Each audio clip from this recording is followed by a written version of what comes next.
Revenge films. I live in a house with my husband and my 3-year-old son, as a happy family of 3. We had a storage space on the floor of our kitchen, but since we don't use it, we called a contractor to cover it up with flooring. We weren't allowed to be home during the construction, so as we were discussing how to kill time that day, our neighbor's wife contacted us. Hi, Ashley. Would you like to have a barbecue together sometime? My parents just sent us a lot of meat from my hometown, but since it's just me and my husband, we won't be able to eat it all. We would love that, but are you sure? You can always put the meat in the freezer and it'll last a long time.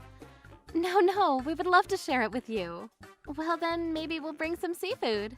That would be great, I love seafood. I'll speak to my husband and see if we can set a date. Sounds great. Our neighbors have been friendly to us ever since we moved in, and now the wife and I have become friends. My husband also goes to play golf with her husband sometimes, so as soon as I got home, I spoke with my husband about it. Hey honey, the wife next door invited us to barbecue with them sometime soon. What do you think? That's a great idea. It's getting warm out too, so the weather is perfect. I want to eat lots of meat too. Great. Well then, how about this Saturday? We've already booked the contractor to come fix the flooring that day, and maybe by the time we're done enjoying the barbecue, the construction will be done too. Good point. That way we don't have to go far or force ourselves to kill time outside of the house. Sounds perfect. Well then, I'll give her a call and set the plans. And so the weekend rolled around. The weather was great that day, and it wasn't too hot, and it was just the perfect day for a barbecue. We sure got lucky with the weather. I know. Oh, here's the seafood set.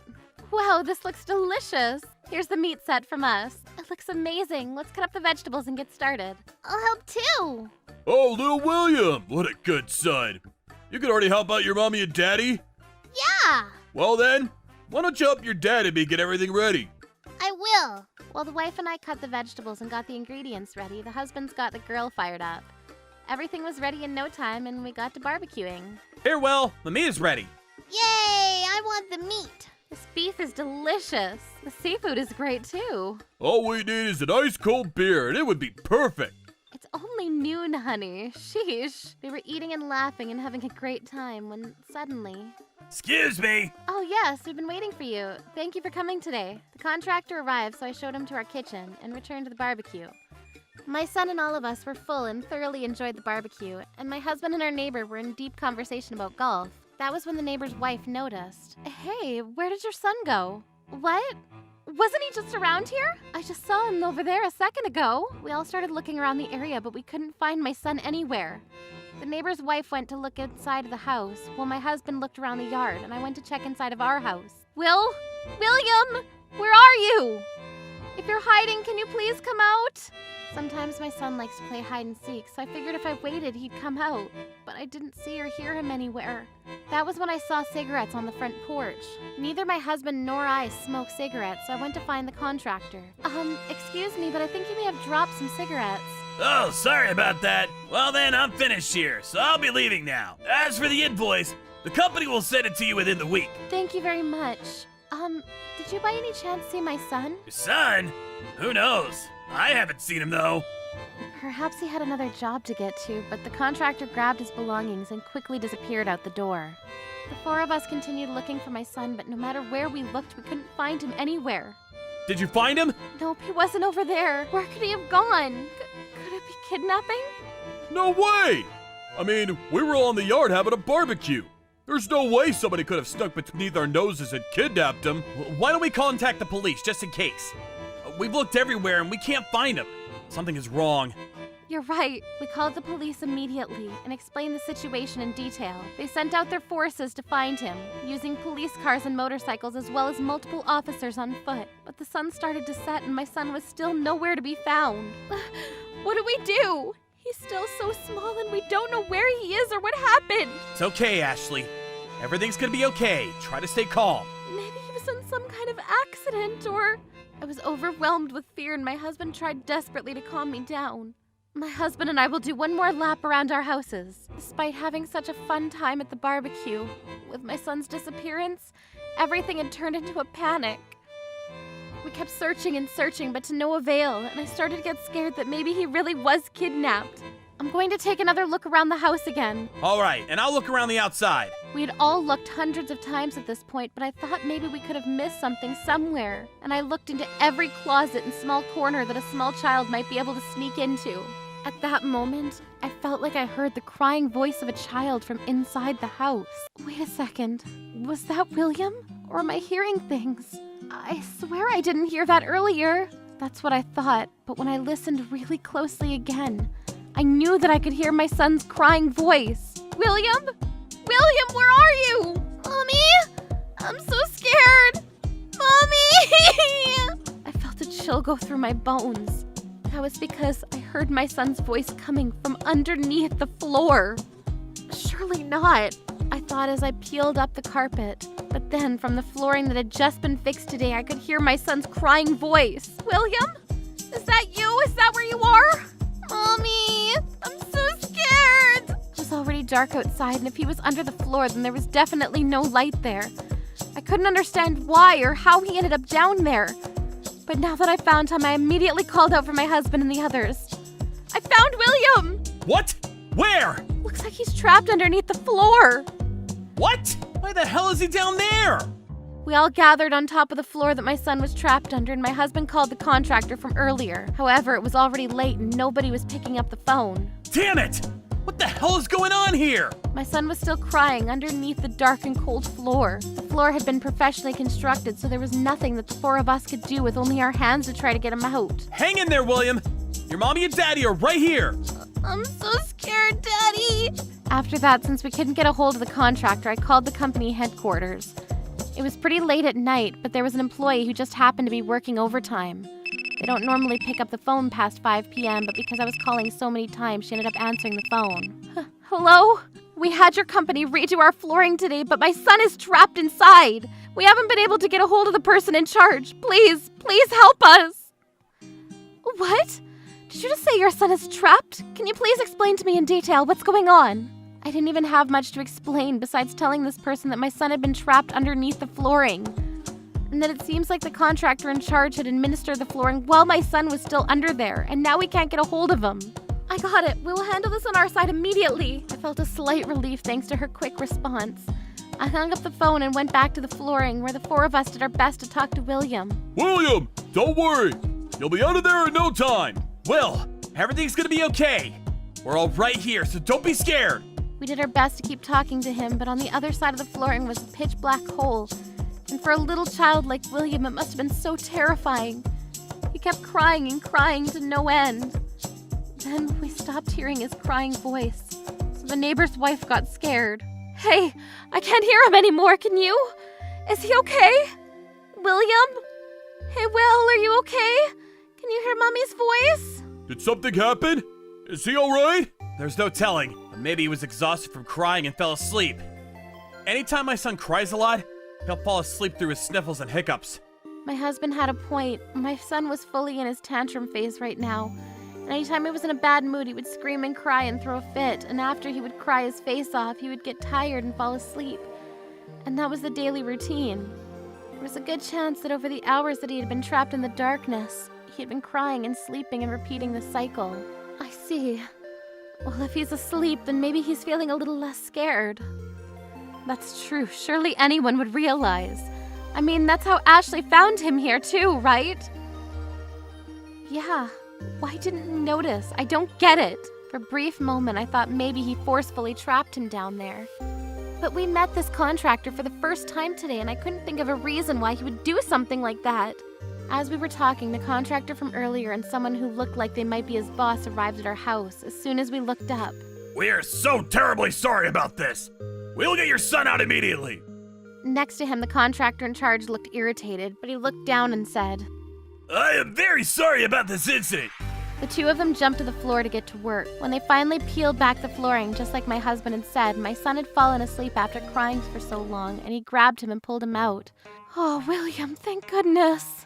Does he have any injuries? Because it was pitch black. He might have hit something or got hurt. My husband checked all over William's body, but luckily it didn't seem like there were any big injuries or bruises either. My son finally woke up, and as soon as he opened his eyes, Daddy! Daddy! He said and started bawling again. You were so brave in there, William. I'm so proud of you.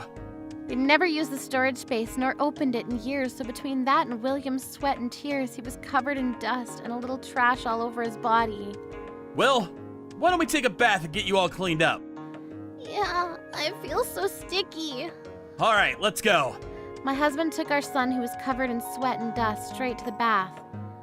I instead turned to the contractor. Would you care to explain yourself? How the hell did this happen? When you were doing construction, did you not realize that my son was under the floor? He avoided eye contact as he replied. I didn't notice. I was irritated. How is that possible? Earlier, when I heard my son's voice and I peeled back the carpet, I saw the floor had been hit with a hammer multiple times. The flooring also had many dents in it too, so there's no way that a child wouldn't raise their voice with this much hammering and noise. Especially our son, who is very sensitive to noise to the point where he will come running to his dad at just the sound of a truck passing by the house. I wasn't hitting it that hard.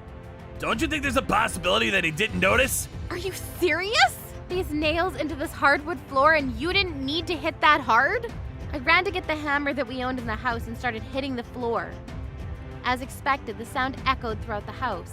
So you're telling me that my son heard this noise from below and didn't say anything? Well, I didn't hear anything. What is with this attitude? The boss finally spoke up again. What is with your attitude? Do you have any realization of what you've done? You trapped our customer's precious son under the floor. But I didn't know. And the son crawled in there himself, didn't he? I don't know if you can say that it's entirely my fault. I didn't notice, so that can't be helped, can it? How dare you! Just as I was about to explode, my husband came back with our son. William, did you talk to anyone from down there? Yeah, I yelled and I yelled that I was scared. This is what my son's saying, so... Oh yeah, the noise of the hammer was so loud that I couldn't hear him. Since the hammering is pretty loud, maybe they drowned out your son's voice? You said it yourself, didn't you? That it echoes? That's why I couldn't hear anything from below. My son continued to cry until he was completely exhausted. So for how many hours were you hitting that hammer consistently into our floor? Usually once the flooring is finished, you don't need to hit it that much, and you should have been able to hear his voice clearly. Or are you trying to tell us that that's how little care you were putting into this work?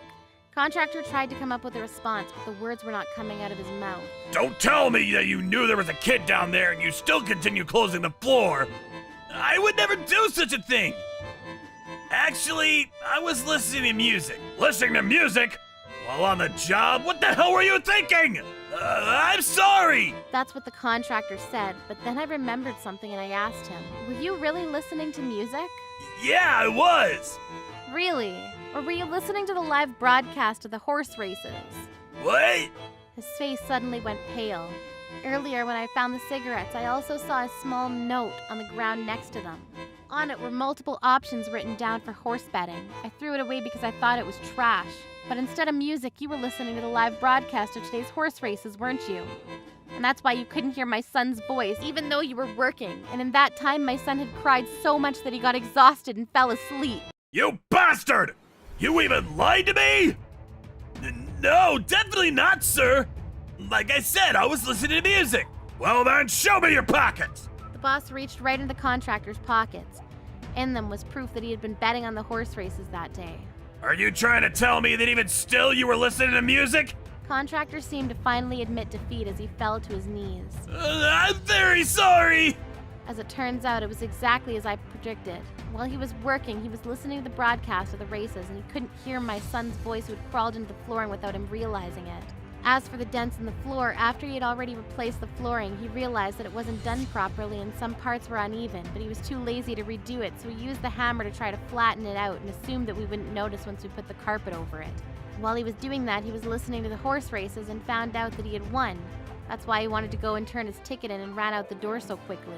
As for why he wasn't picking up the phone when I called, since he won some money from his bets, he had gone straight to a lounge to celebrate. When he saw that I'd called multiple times, he assumed that I'd found the dents in the floor, but he didn't want to deal with those complaints, so he thought that he just left it, then somebody else in the office would deal with it eventually. Then all he'd have to do was tolerate a small lecturing before moving on. However, since I was able to get a hold of his company, everything got exposed. Even though he was ignoring my calls, he felt like they would get into a lot more trouble if he didn't pick up the call from his company. But when he answered, he was dragged back out to our house. Of course his boss was livid. What the hell do you think you're doing? Listening to the horse races while you are meant to be focused on your work. That is beyond unacceptable. And on top of that, you tried to lie. Truly, I am so incredibly sorry about this. You, get down on your knees and apologize right now. I'm very sorry. Very sorry about this. I had already destroyed some of the floor to try to get William out, so that, including the original cost of the repair, was of course fully compensated. They also promised to pay us a fee and damages for what they did to my son. Not surprisingly, the contractor was fired immediately. After the incident, the company launched an investigation into him and found out that, regardless of him being on a job, he had previously been working while listening to live broadcasts of the horse races as well. Whenever he would win, he would prematurely wrap up his work and leave the customers in a haste. On the other hand, anytime he would lose the bets, he would get so irritated that he didn't care about his work and would sloppily finish it up to go home.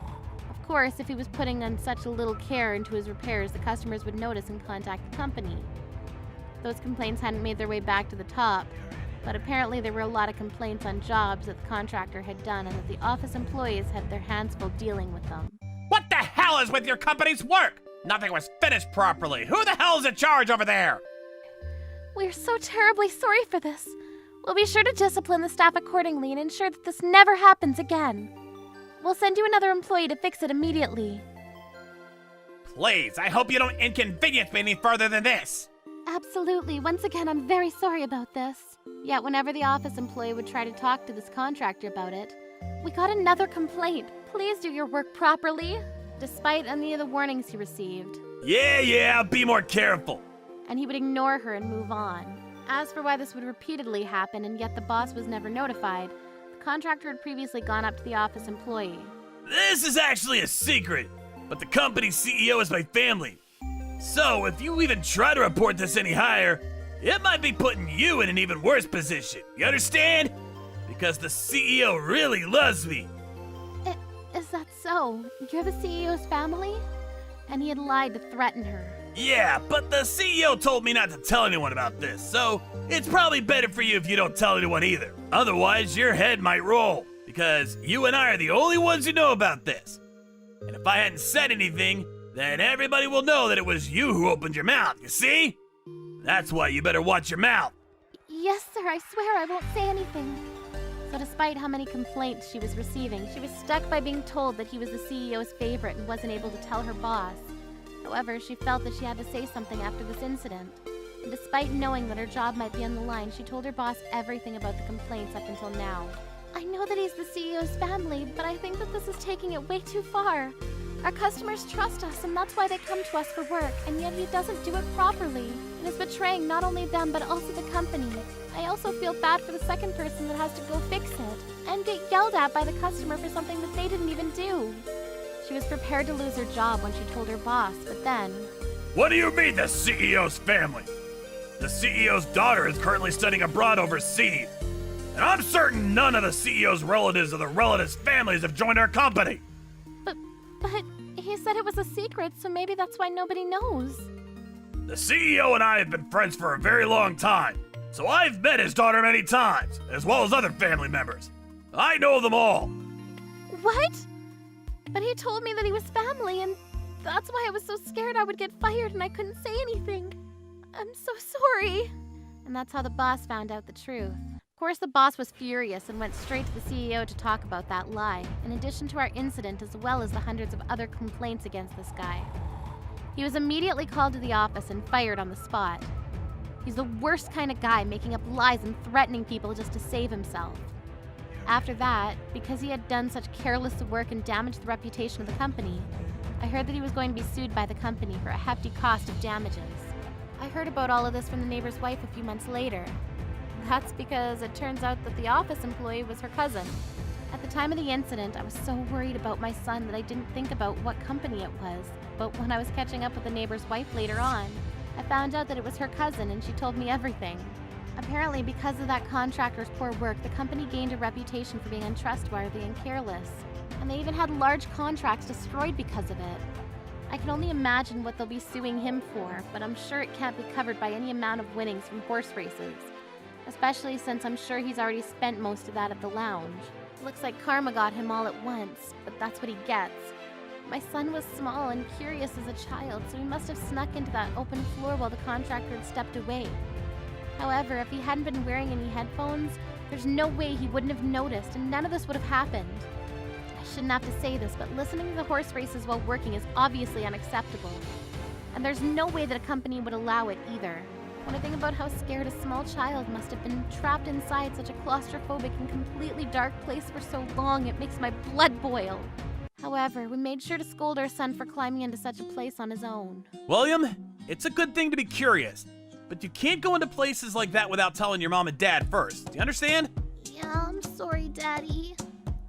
Everyone was very worried about you.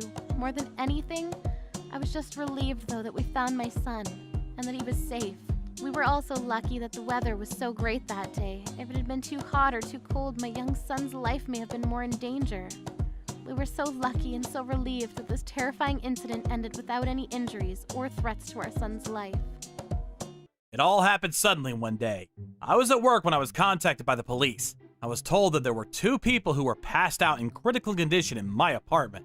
I was confused why there would be 2 people, but I knew that at least one of the 2 must be my wife, and so I rushed home. When I arrived, the house was surrounded by policemen doing an investigation, so I asked them what was going on.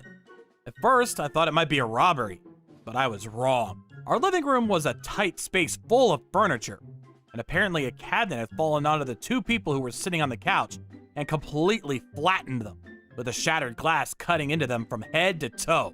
Our living room had turned into a scene straight out of a horror movie. Although the police were fairly certain it was an accident, they were doing an investigation just in case to make sure there was no foul play involved. They even asked me for an alibi. However, since I was at work at the office all day, my alibi was quickly verified, and it was obvious that I had nothing to do with this incident, so I was free of any suspicion or blame. The policeman said, "All I could say is sorry, as I hate to give you this news while you're still in shock and grieving. I'm sure this would be hard to swallow without the accident, but please try to stay calm."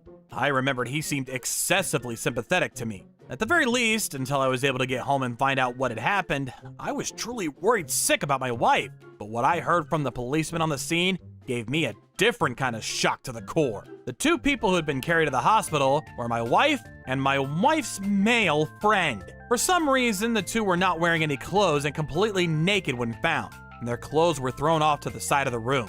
In addition, there was no reason that the cabinet should come falling down unprovoked, and upon investigation, they found that one of the legs had been broken, most likely by blunt impact. The cabinet was old and already may have had some cracks in it. The force of one push combined with the weight of the cabinet must have caused it to come crashing down. Some kind of blunt impact, you say? Yes, that's right. In that moment, I could clearly picture what the 2 of them were doing to create such an impact on the cabinet. Just as depicted, the 2 of them must have gotten into it on the sofa next to the cabinet, and in the heat of the moment must have knocked into it. When the policeman was speaking to me with such sympathy and regret, I could only figure that it must have been in regards to this. The 2 of them were taken to the hospital. They both had to undergo major surgery, and about 4 days after her surgery, my wife finally woke up. However, because the glass had also gotten into her throat and she suffered major injuries, my wife was in a state where she wasn't able to move or speak. According to the doctor, it was unlikely for her to make a full recovery. On top of that, because her nerves were also cut, she was paralyzed in her right arm, and her face and chest were covered in visible stitches that would leave permanent scars. And the day after that, we found out that the man that was taken in alongside my wife had passed away. We heard that the reason was because of the heavy bleeding he suffered. After some time had passed, I brought a lawyer to the hospital to check in on my wife. My wife's parents were there, and they must have heard what happened from the policeman because the moment I arrived at the hospital, my in-laws immediately asked for my forgiveness. Please don't leave my daughter. But that daughter of yours, she betrayed me. I tried to reply, but her mom cut right in. Can't you see that my daughter is already paid for what she has done? Please, we beg you to please have some mercy. Please. They kept pushing and pushing, even dropping down to their knees to beg. Looking at my in-laws like this, I could still only feel coldness inside of me. First of all, when I messaged my wife that day during my lunch break, she told me she was out for lunch with a friend. That was a lie. By that time, the 2 of them probably had their hands all over each other. After that, my wife suffered critical injuries, and we were going to have lasting difficulties. And even then, There was no way that I could gladly say that I would take responsibility and look after her after that. Her parents kept looking at me with desperate eyes. But my wife told me that she was having coffee with a friend and lied to me. All while she was having a full-blown affair and enjoying herself like that. That was the reason for this incident. And yet you still want me to wipe her butt and bear the consequences? You must be kidding. As soon as I said that, her parents' faces did a full 180 and turned from sorrow and regret straight into anger. Do you not have a heart? Are you even human? You monster! You devil! How much do you think my daughter is going to have to suffer for the rest of her life? It's your job as a husband to support your wife, especially in times of need. If anything, this never would have happened if she hadn't gotten married to you. And he tried to turn it on to me. Oh, this is my fault, is it? I'd like to take those words and point them directly at my wife then. My wife said that she wanted to become a full-time housewife. So in order to fulfill her wishes and give her the life she wanted, I have been working day and night to provide for us. And what she gave me in return was to use all my money and have an affair with some other guy. This made both my parents go quiet. Their eyes, however, remained burning towards me and spoke volumes. I went to see my wife, who couldn't move at all, and she kept looking at me with her eyes as if she wanted to say something. She was trying to move her mouth, but it was fruitless. I left the stack of $1,000 on the table next to her in the hospital room. As soon as you're discharged from the hospital, I'll be available to speak. So contact me then. And turned away to go home. As I was walking out the door, my mother-in-law said loudly enough for me to hear. My poor daughter. My poor daughter. She kept repeating it, but this was all my own wife's doing, so I couldn't feel sorry for her. While my wife was in the hospital, I went through my wife's phone as well as her partner's phone to gather evidence of their affair, and I brought it to the lawyer's office once again to decide what settlement fee to collect. According to what we found, it was discovered that my wife had been having this affair for more than half a year. Meanwhile, to prioritize my wife and give her the life she wanted for being a full-time housewife and relaxing at home, I had been working extra overtime and had been requesting more business trips because of the additional stipend I would receive. Perhaps this made my wife feel more lonely because she had less time with me, but in reality, she was happy that I gave her more time and opportunity to have an affair. The more I thought about this, despite my wife being in the current state that she is, I couldn't help but be overwhelmed with anger. Regardless of how busy I was, I had been saving up a little extra on the side so that we could celebrate her birthday or our wedding anniversary together. But she had even used all that money for herself. After all of that, I had a hard time trying to forgive her, much less feeling like I should support her moving forward. As a result, it was decided that my wife's division of property was offset by how much she had used, and that I would be collecting a settlement fee of $20,000. And as for the late cheating man, we sued his widowed wife for a sum of $30,000. We had found out that she would be getting a large settlement from his expensive life insurance policy, so she would be paying from that amount. In return, since I would be divorcing my wife, I told her that she can sue for a settlement from my ex-wife as she pleased. Since we were both victims in the end, she agreed, and so I had my wife's side pay the full settlement fee. Although, of course, the people who would actually pay it were my former in-laws. Even though they kept calling me a monster back at the hospital, they must have thought that it'd be too embarrassing for their relatives and the people around them to find out the exact circumstances surrounding their daughter's accident. Typically, people would feel extremely sorry for them if they found out that their daughter was in an accident, but if they found out that it was in the middle of having sex during an affair, surely it would change the way people felt about it. Since I was going to be divorcing her, they would also be the only ones who could take care of her now. In return for paying the settlement in full, they begged me to, Please don't tell people that it was an accident that happened in the middle of an affair. I thought that was quite bold of them to ask, but I wanted to end any relationship with their family and move on as quickly as possible, so I agreed to their terms. Well, I can't speak for the widowed wife, and she's free to do as she wants. She lost her husband, and in the middle of an affair at that.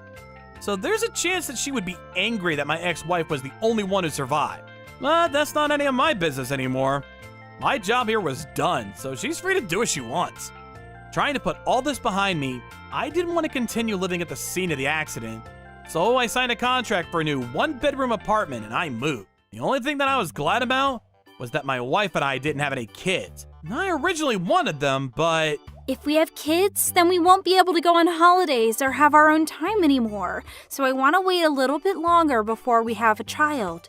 and my wife had stopped any efforts to have children. Looking back now, I think all of it was very lucky.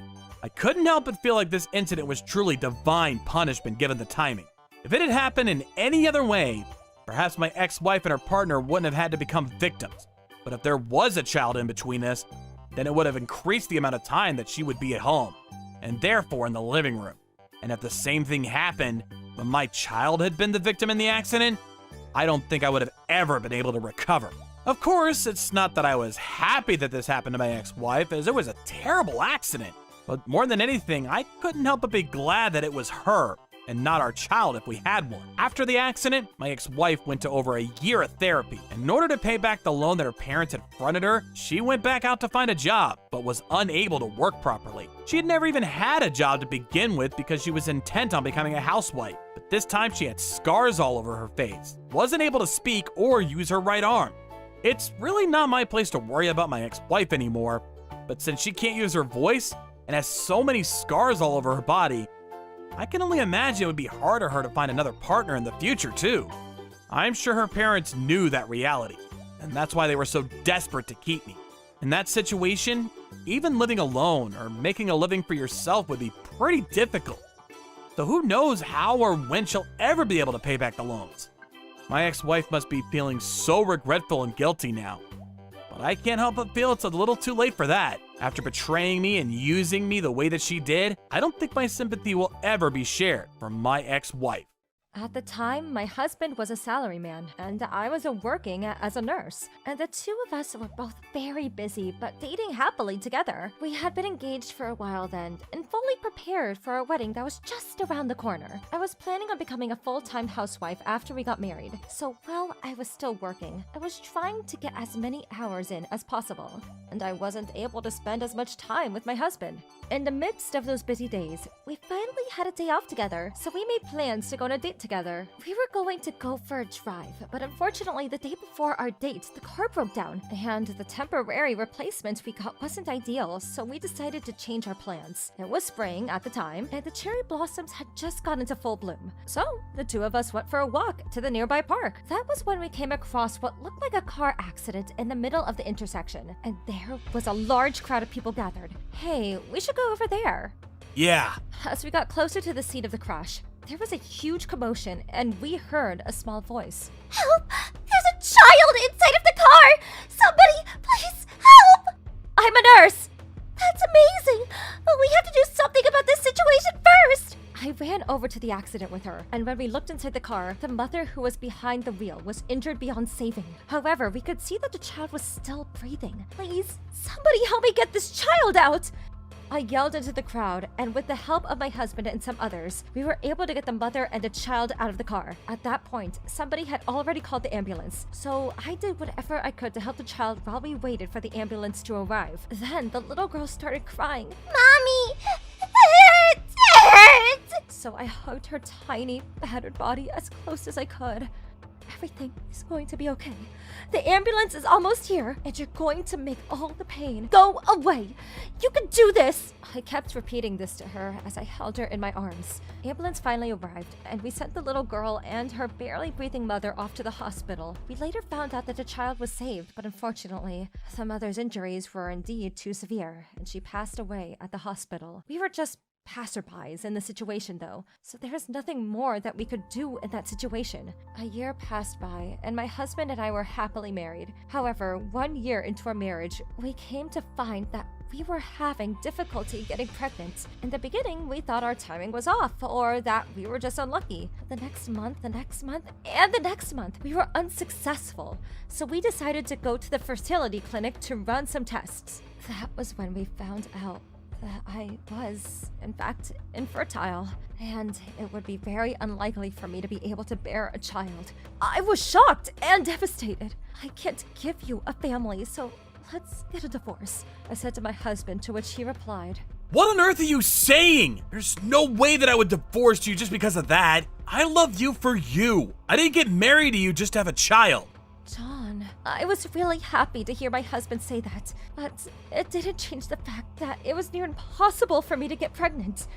That's why I couldn't help but feel so lost, to wonder if this was really okay. My husband saw how upset he was, and he suggested, Should we try some infertility treatments? There are a lot of methods nowadays. What? But are you sure? I've heard that infertility treatments can get really expensive. Yeah, we're in this together. With my husband's encouragement, we decided to go back to the doctor and start treatments. However, the results were failure after failure. So my husband, I tried to stay positive. I'm sure the next one will work. Let's keep trying. But as soon as I was alone, I was broken, and I was always crying. Why can't I have a baby? When we were still dating, we weren't married yet, so we were avoiding any chances of getting pregnant. And I was on birth control. But that's why I thought that as soon as we got married and tried to have a baby, that I would be able to get pregnant quickly. Of course, I had heard multiple stories about women being infertile, but I never imagined that I would be one of those women. I know that John really wanted a child too, but he's too nice. One day, my mom found out that I was depressed because of my infertility, and she gave me a call. How are you, sweetie? As soon as I heard my mother's voice, my eyes welled up with tears, and I told her everything about how I was feeling. You have to stop blaming yourself. Even John is saying that he's happy as long as he has you, right? Yes, but that's what makes it even harder. I wanted to give him a family that we both dreamed of. Being a family isn't all about being related by blood. What? Do you remember my friend, Mrs. Misa? Yes, but what does that have to do with anything? You know Mrs. Misa had a reproductive disease, and she wasn't able to have children either. But she had 3 kids, didn't she? They were all orphans, and she adopted them, but she raised them as if they were her own. And they are a happy family, aren't they? All I'm trying to say is that if you really wanted to have a family, then there are other ways that you and John can have kids. Just remember, happiness comes in many shapes and sizes. My mom's words sank deep into my heart, and that night I discussed it with my husband. My husband responded, Happiness comes in many shapes and sizes, huh? I think she's right, and I'm open to it. He was supportive of the idea, and in order to find out more about the adoption process, we went to a certain center in our town. The head of the organization was an incredibly kind and warm lady who gave us a short introduction before showing us around the orphanage. When we went to visit the classroom, suddenly a little girl came walking right up to me. I know that necklace. What? I know you too, because the necklace was really shiny that day. I didn't know what the little girl was trying to say, so I tried to ask her what she meant. But right then, everyone, it's time for lunch. Clean up and gather around. So the little girl just said to me, Bye-bye, Mitch. See you soon. Thank you. and ran off with the other children.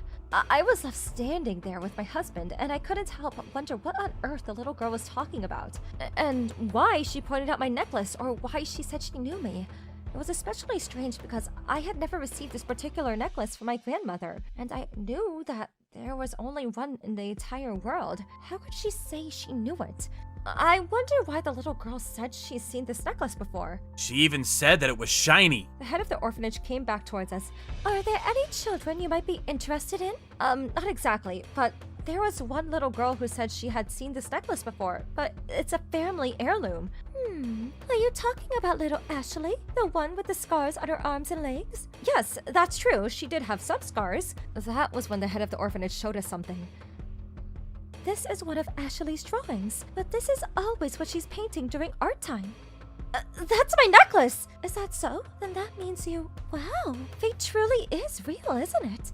I was still extremely confused, but then she explained the story, and it shocked my husband and I. Much to our disbelief, the little girl that we just met a few moments ago, Ashley, was actually the little girl from the car accident 2 years ago. After losing her mother in the accident, Ashley was sent to the orphanage, and there she was always drawing my grandmother's heirloom that was sitting on my chest.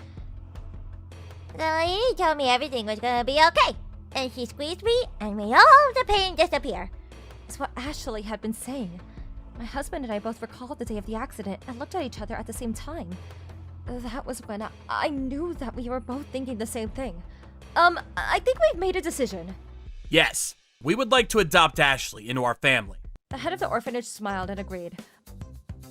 A few days later, the two of us went back to see Ashley once again. Oh, hi, miss. What are you doing here? Today, we're here because there's something we wanted to ask you, Ashley. What is it? You can ask me anything. You see, Ashley, we came here to ask you, if you wanted to become a real family with us. So would it be okay with you if we became your mom and dad? Does that mean you're going to become my mommy, miss? Yes, that's right. Would that be okay with you? Yes, of course. That makes me so happy. I want you to be my mommy, miss. Just like that, my husband and I moved forward to officially adopt Ashley. The head of the orphanage told us, when we first welcomed Ashley into the orphanage, she was really depressed after losing her mother by the accident. But any time that she would talk about you was the only time you would see her smile. Is that so? I had no idea I was able to help Ashley like that back then. It gives me a strange feeling. It felt like fate just to be able to see the little girl again that we helped upon 2 years ago. But to be able to welcome her into our family as her mom and dad felt even more like it was meant to be. That's why I've decided I'm going to love and care for Ashley, so much so that her mother can be proud while watching over her, and us. I can't wait for our lives ahead as a family of 3.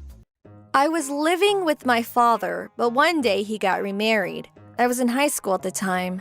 My new stepmother had a child named Karina, and she became my older stepsister. Of course, I was happy to see my father happy, and since my mother had passed away when I was young, I was genuinely excited to become a family. However, this was the start of my darkest days. Shortly after my father got remarried, he passed away in a freak car accident. I wasn't giving any time or space to mourn, as my stepmother and stepsister went straight into abusing me. Before my father was remarried, he had put my name on his life insurance policy in case anything were to happen. However, when he got married, the receiver had been changed to his spouse, my stepmother. My father's life insurance was about $200,000, and when my stepmother received the money, she and my stepsister used it for their own luxurious enjoyment. We started to get multiple deliveries to the house, and my stepsister was always eating out at fancy restaurants with her friends. They used to wear normal clothes, but they both started dressing in the newest brand name clothing. However, anytime I would ask for money for something that I needed, "There's no money for you. If you need money, then you go earn it yourself," is what my stepmother would say. I was in my final year of high school at the time, and I was studying extra hard in order to get into college. I wasn't able to buy anything needed for school though, so I had no choice but to get a part-time job. However, when I got my paycheck, my stepmother quickly snatched it away. "It's dangerous for a high schooler to be carrying around hundreds of dollars like this. As your mother, I will manage all of your money for you," she said, and took all of my earnings. As if to encourage her, my stepsister agreed. That's right. That would be best for everyone. And reached into my wallet and took all of my cash. I never saw that money ever again. The following month, I knew they would try to take my money again, so I confronted them. "That's enough already! This is money that I worked very hard to earn, and you were the one that told me if I needed anything that I should go get a job and buy it myself." Sure, maybe, but there's a bag that I really want this month. "Exactly. Plus, we don't have that much left of the insurance money, so we're a little tight on cash right now." "What do you mean you don't have much left? Wasn't the life insurance payout almost $200,000? "Of course, such a meager amount wasn't going to last long. How much do you think one brand name bag or watch costs?" "That's because you're wasting the precious money that my father left behind." Shut up! Anyway, we need the money, so if you don't hand that over, you're going to regret it. My stepmother and stepsister cornered me, and the next day they made an outrageous phone call to my workplace. They told my manager that I had taken the family money, and I wasn't handing over the money for my paycheck. When I got back to work the next day, my manager came up to me. I'm sorry, but I don't want someone working here who's gonna take someone else's money, even from their own family. And I was fired. I couldn't understand what was going on. "What do you mean? I haven't taken anybody's money." I tried to defend myself, but I heard it from your own mother. She got in touch with me. how could she? I was let go from my job. But when I got home, they of course blamed me. "This is all because you wouldn't hand over the money to us. It's all your fault." There was nothing I could say or do. If I don't hand over the money to my stepmother, I get fired from my job. But if I don't work, I can't buy anything that I need. I knew it was an endless cycle, but still I looked for my next job. If my father was still alive, we would be financially comfortable, and I probably would have been able to move out of the house and attend a college in another state. But that wasn't the case anymore, and since I didn't have any money, I had no choice but to stay and attend a local college. In between my studies and my classes, I somehow found a way to work a part-time job. And despite my stepmother and stepsister taking some of my money every month, I managed to save up enough for the college entry fees. Luckily, I had very good grades, so it was easy for me to take out a student loan. At the same time as starting college, I left the home and moved into the cheapest apartment that I could find. I was honestly struggling to make ends meet, and life was hard, but it also made me realize how much better life was without my stepmother and stepsister. However, my stepmother got access to my money, and before I knew it, she had used up all of my student loans. The loan money would be deposited into my account once a month, and that day I went to the ATM to try to withdraw the cash. However, my account was at zero, which I thought was strange, so I went home to get my bank book and make a claim.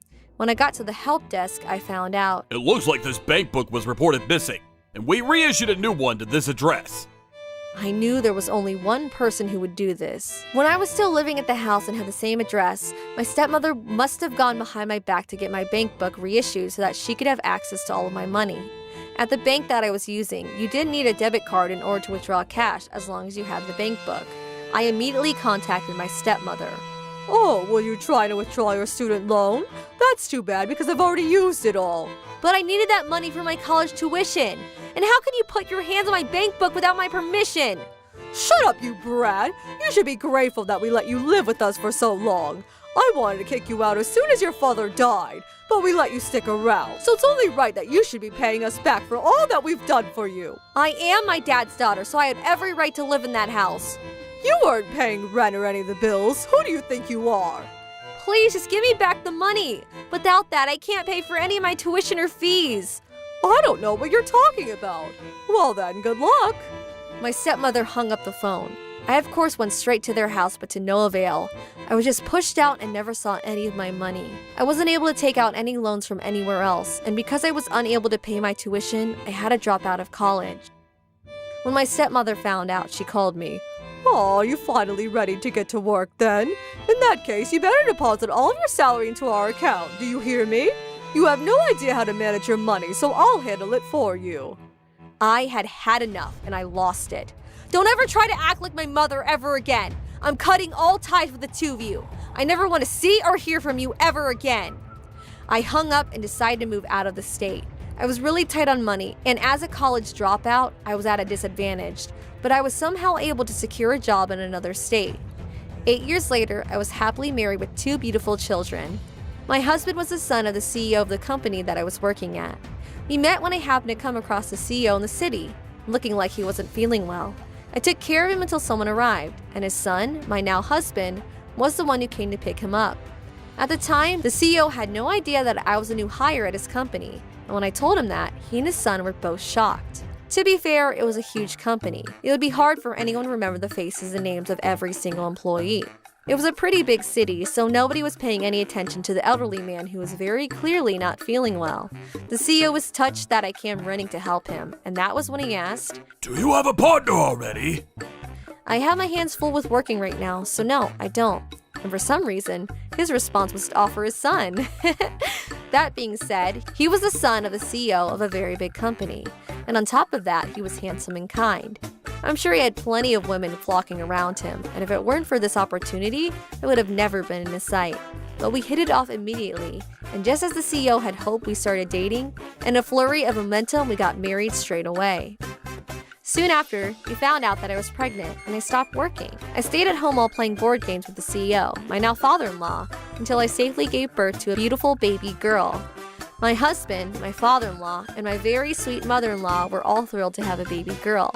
Shortly after, I gave birth to her little brother. My father-in-law was ecstatic that another generation for his company was secured. My father-in-law's company was actually huge, and because it was an umbrella with multiple companies under him, he wanted to keep it in the family and pass it on from generation to generation. My life was so perfect that it almost made those years with my stepmother and stepsister seem like a lie. My daughter was growing every day, and I was surrounded by my happy family. Then one day, my father-in-law sat us down. We are going to set up a new company, and I want you guys to go there just for 1 year.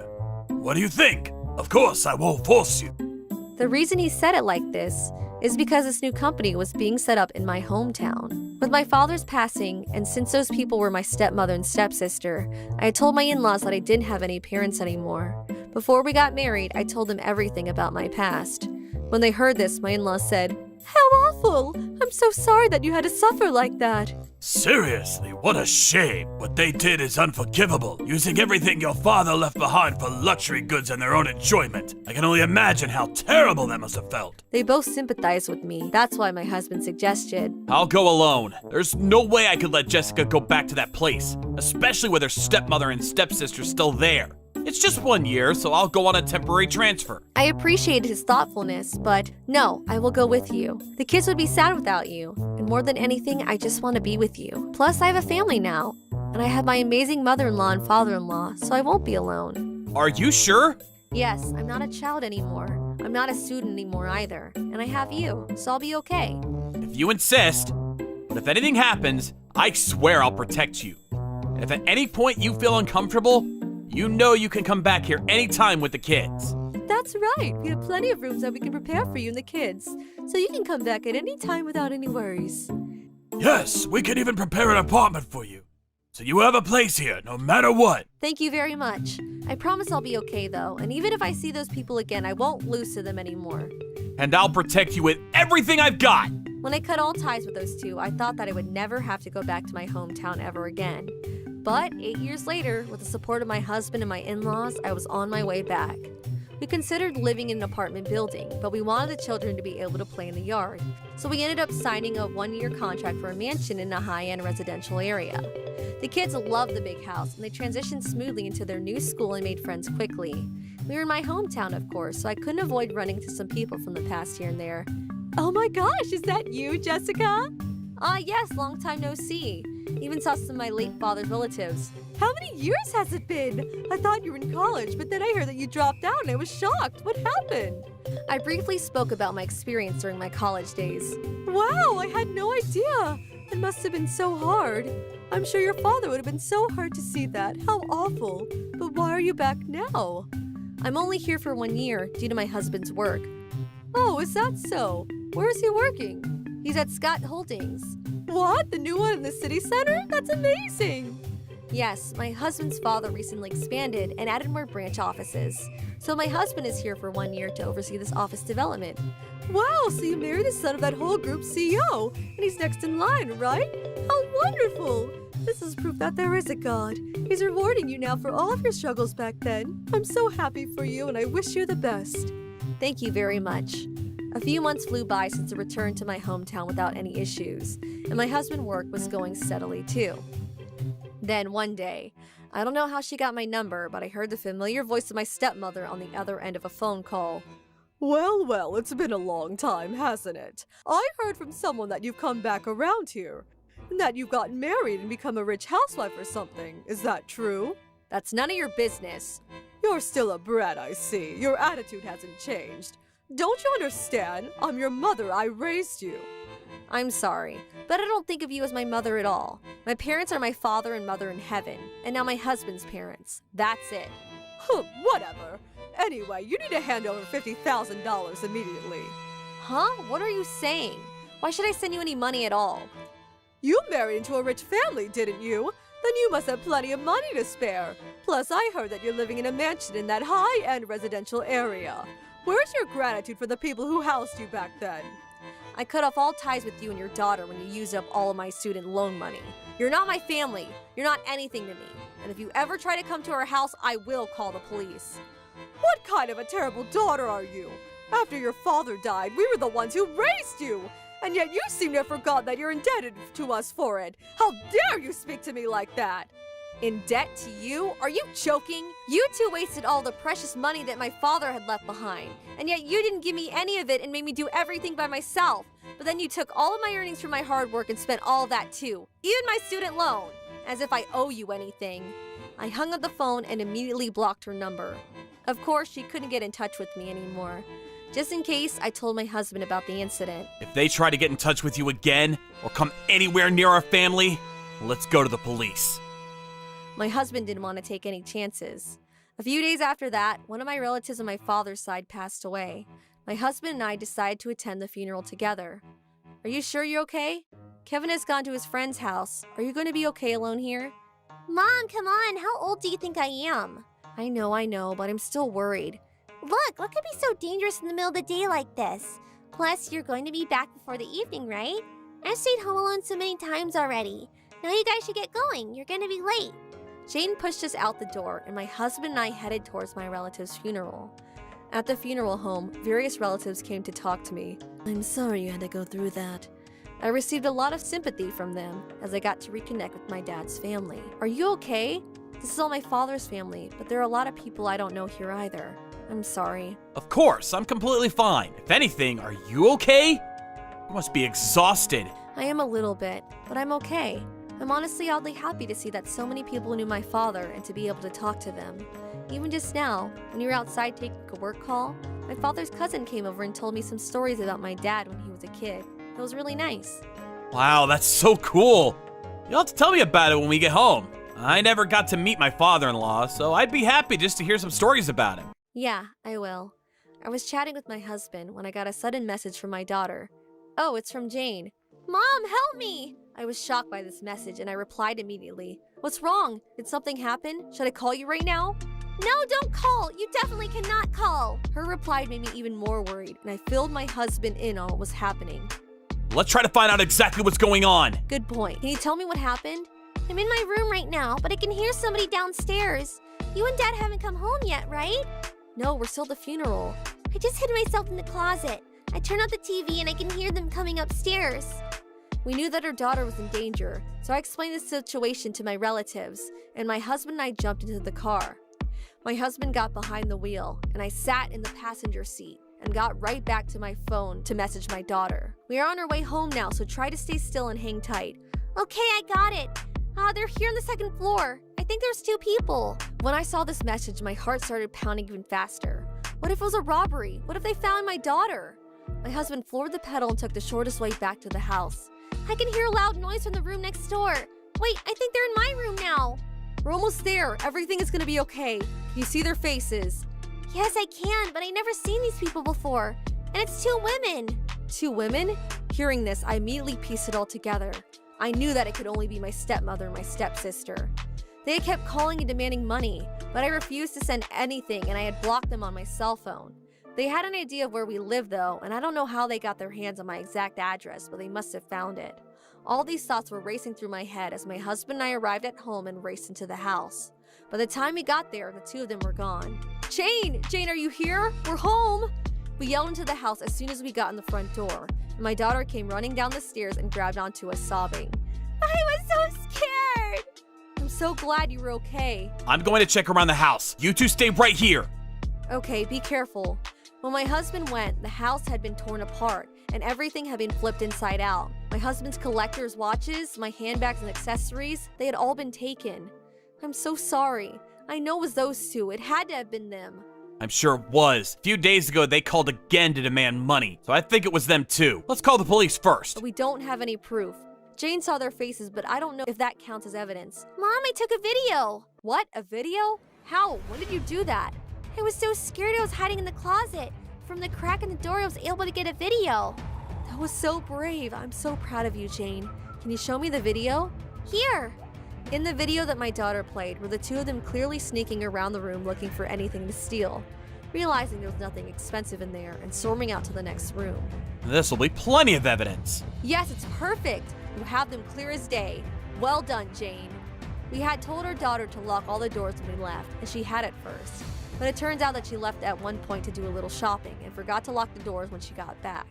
It just so happened that the 2 of them got lucky and had unfortunate timing by arriving at that same time, and they were able to sneak into the house without any issues to steal all of our valuable items. I called my stepmother immediately. You came into my house, didn't you, you thief? Huh? What are you saying? Have you lost your mind? When I got home just a second ago, our house was a mess and completely trashed, and my husband's expensive watches and my handbags and accessories were all stolen. And why is that my responsibility? This has nothing to do with me. Oh, you didn't realize?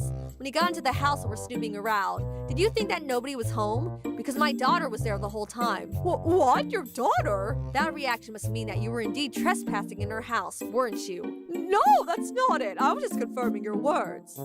I'm sorry to inform you that we have all the evidence we need already. What do you mean, evidence? When you 2 entered my daughter's room, she was hiding in the closet the whole time. And it turns out that she was able to get a beautiful video of the 2 of you with your faces in HD. It's a brilliant piece of work if you ask me. Oh, cut it out. You're the one at fault here anyway. Because you wouldn't hand over the money.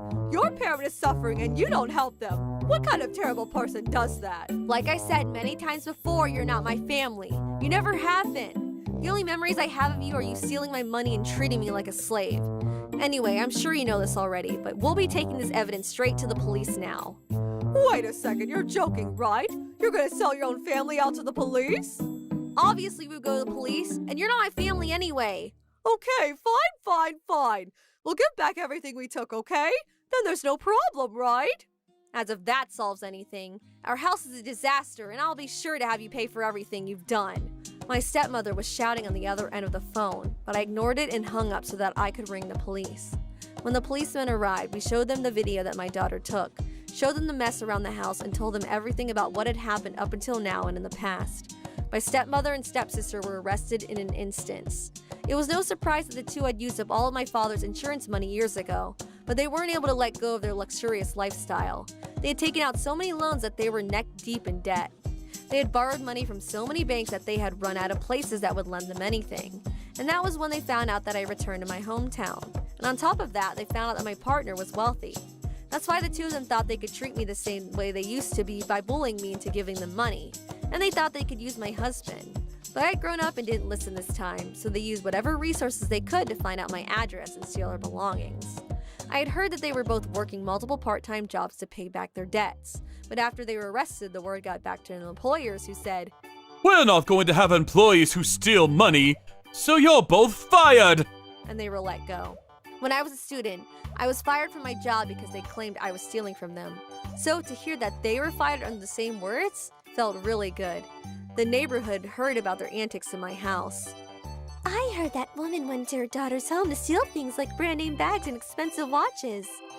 What? Are you serious? I can't believe that. But I remember back in the day their daughter couldn't pay her college tuition and dropped out. But maybe that was because those people were taking her money back then too. I could totally see that. Their daughter always seemed so sweet and hardworking. So when she suddenly dropped out, I remember her classmates and friends were really confused. How awful. Those two got exactly what they deserved. The stories about the past also came out, and the two were bashed by the whole town and left with no one to turn to. After that, they returned what they stole. They had already sold some of the accessories, so we had them make up for those in cash. That meant they went even further into debt, but I couldn't care less. Until the end, they were whining. Why does this happen to us? Why are we stuck like this? Jessica got lucky and is rich, so why? They were never able to understand and were holed up in their house, but I still think they only got a fraction of what they deserved. Just in case, I spoke to our landlord about the situation and we moved to a different house. When my father passed away and his insurance money was given to us, those two had their head in the clouds and blew through $200,000 living the high life. Yet now they were barely scraping by. I'm sure they never could have imagined it, but anyone else could have told them that this was how that reckless spending would end. I don't know how my dad might be feeling as he's watching us from above, but I hope he can rest easy now knowing how happy I am. How was today's video? If you enjoyed it, please subscribe, like, and leave a comment. Stay tuned for more.